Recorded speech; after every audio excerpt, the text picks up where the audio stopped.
Hello दोस्तों, स्वागत है आपके अपने YouTube channel SS online coaching centre में।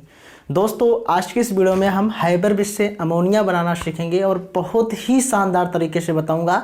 और आप सभी लोग इस वीडियो को एंड तक देखना। एंड तक देखने के बाद आप हाइपरबिज से अमोनिया बनाना इतना आसान तरीके से सीख जाएंगे कि आपको कहीं बिल्कुल भटकने की ज़रूरत नहीं है। और इतना शानदार कॉन्सेप्ट बताऊँगा, आपको कहीं नहीं मिलेगा। और मेरे प्यारे बच्चों, ये 5 नंबर का क्वेश्चन लगातार 2015, 16, 17, 18, 19, 20 लगातार विगत वर्षों से पूछा जा रहा है और इस बार 2022 में छपेगा। तो चलिए हम इसे बहुत ही शानदार तरीके से शुरू करते हैं। और यहाँ पे बोर्ड में सब कुछ मेंशन है। क्यों मेंशन है? क्योंकि टाइम ज़्यादा लगता है साथ में लिखने के पर, तो मैं इसको एक एक चीज़ को आपको समझाऊंगा बहुत ही शानदार तरीके से। और यहाँ पे आपको फिगर वगैरह कुछ नहीं रटना है, बिल्कुल आपको मेरे साथ बने रहना है ओनली 10 मिनट तक। और 10 मिनट के बाद आप हाइपरबिज से अमोनिया बनाना यूँ चुटकी बजा के सीख जाओगे। तो चलिए इसे शुरू करते हैं। सबसे पहले हम थोड़ा सा फिगर की तरफ नज़र डालते हैं। तो देखो फिगर को कैसे रिकॉल करना है दिमाग में। अच्छा ध्यान से देखो, तो यहाँ पर एक कंप्रेसर पंप लगा है और यहाँ पे इस साइड में एक सर्कुलेशन पंप है जो कि दोनों का साइज सेम टू सेम है। एक कंप्रेसर पंप है तो दूसरा आपका सर्कुलेशन पंप है। अब इसके बीच में 2 खाने हैं, एक में मोलिब्डेनम और लोहे का चूर्ण। ये जो है बच्चों, ये उत्प्रेरक कक्ष है। ये क्या है? उत्प्रेरक कक्ष है। इसमें मोलिब्डेनम और लोहे के चूर्ण को रखा गया है। और ये आपका एक और कक्ष है जिसमें ये जो नली है, नली के जरिए जो आपका द्रव अमोनिया बनता है। लेकिन ऐसे समझ में नहीं आता है, इसे सबसे पहले समझते हैं।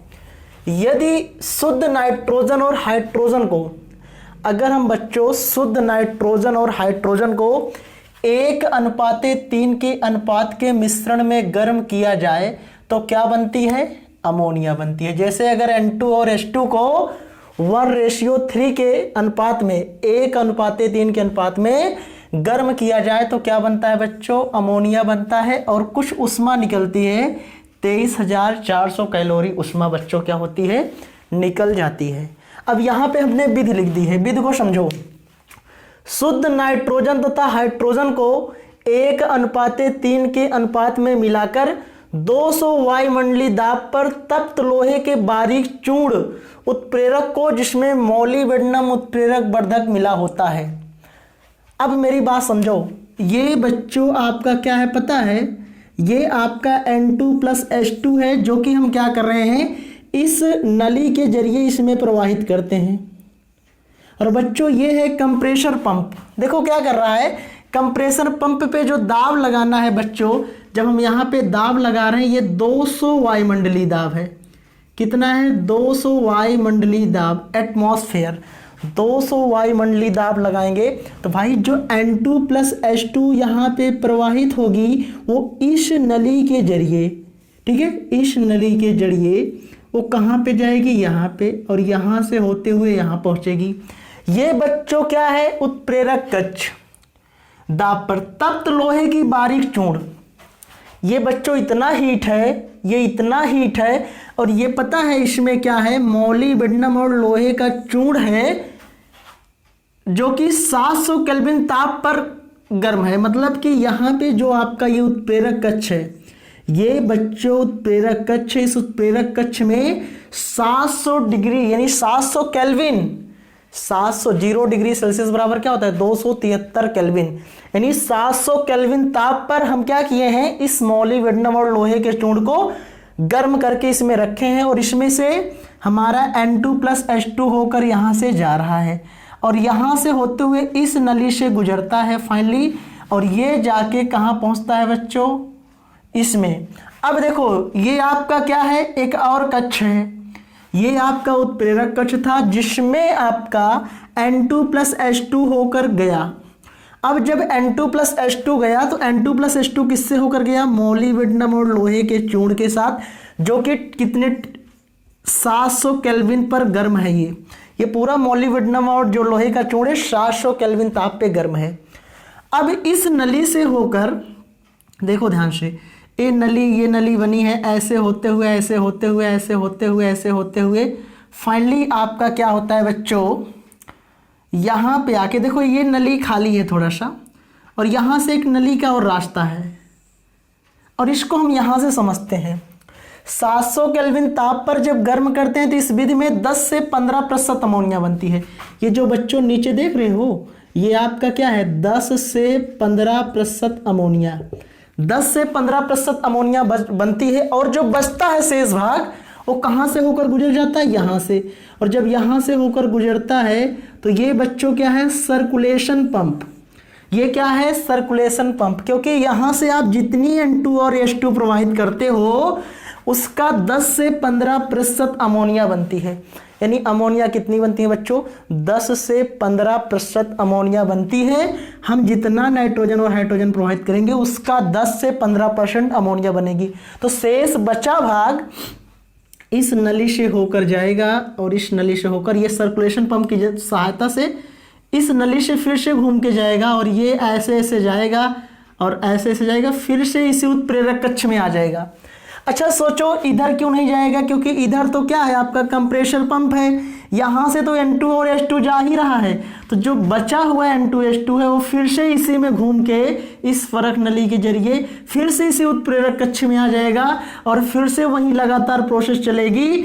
ये आपका मोलिब्डेनम और लोहे का चूर्ण तप्त 700 केल्विन ताप वाला है। फिर यहाँ से आपका N2 H2 इस नली में जाएगा, फिर 10 से 15% अमोनिया बनेगी, फिर शेष बचा N2 H2 फिर यहाँ से जाएगा, और ये लगातार प्रोसेस चलती रहती है। और फाइनली जाकर एक समय ऐसा आता है कि हमारा पूर्ण रूप से अमोनिया बनके तैयार हो जाती है। तो आई होप आपको ये समझ में आ गया होगा। अब फिगर को समझ लो फिर से भैया।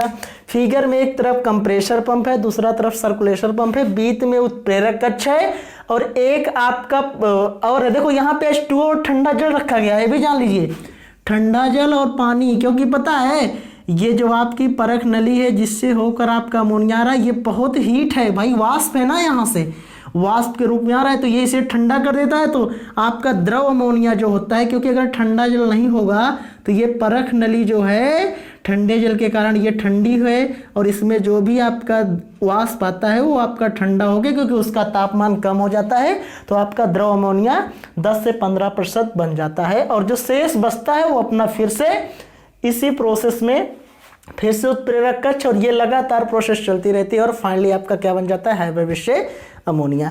अब थोड़ा सा यहाँ पे जान लेते हैं रासायनिक गुण।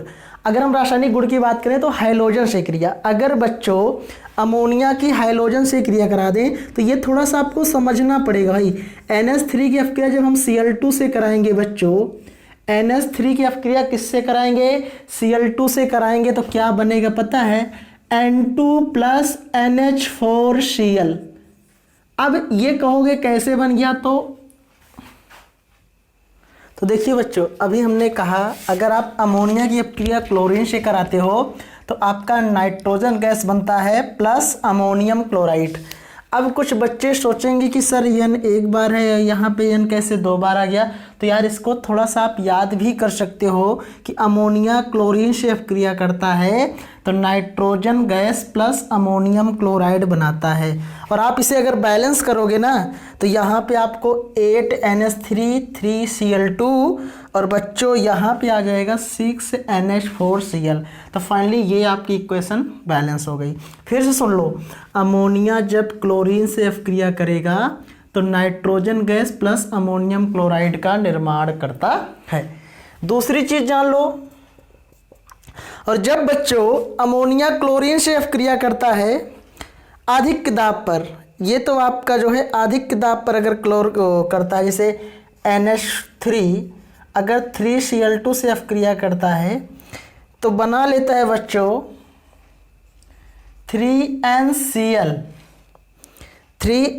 या बोल सकते हैं NCl3 और प्लस 3HCl हो जाता है बाहर। इसे समझो, अमोनिया में हाइड्रोजन 3 बार है, 3 दूनी 6 क्लोरीन है। अगर यहाँ से 3 हाइड्रोजन निकलता है तो भाई 3Cl आके जुड़ेगा, जो कि जुड़ गया, और यहाँ पे 6 क्लोरीन है ना, 3 दूनी 6, तो जो 3Cl बचा है वो 3H के साथ 3HCl क्या हो जाएगा बच्चों, बाहर हो जाएगा। एक रिएक्शन और है संकर लवणों का निर्माण। संकर लवणों का निर्माण। इसके बाद आपको कुछ भी नहीं लिखना है, बस आपको 5 नंबर मिल जाएगा। संकर लवणों का निर्माण, संकर लवणों का बच्चों क्या निर्माण। इसमें क्या होता है, CdSO4, ये होता है कैडमियम सल्फेट। और जब ये अमोनिया से अपक्रिया करता है मेरे प्यारे बच्चों, थोड़ा सा याद कर लो यार, तो क्या बनता है, CdNH3 का और 4, इसको हम टेट्रा बोलते हैं, और SO4, और ये उपसह संयोजन यौगिक का कंपाउंड है। तो आई होप दोस्तों ये वीडियो आपको पसंद आया होगा। दोस्तों वीडियो कैसा लगा प्लीज़ चैट सेक्शन में कमेंट करना, और चैनल पर नए हो तो यार चैनल को सब्सक्राइब करके साथ में बेल आइकन को जरूर प्रेस कर देने। इससे क्या होगा, आपको इसी तरह जितने भी इंपॉर्टेंट प्रयोगशाला विधियां होंगी, जितने भी आपकी न्यूमेरिकल होंगे केमिस्ट्री में, जितने सारे क्वेश्चन आपको इस चैनल पे देखने को मिलेंगे। तो आप सभी लोग इस चैनल को सब्सक्राइब, लाइक, शेयर जरूर करिएगा। Thank you, love you for supporting and share this video all group.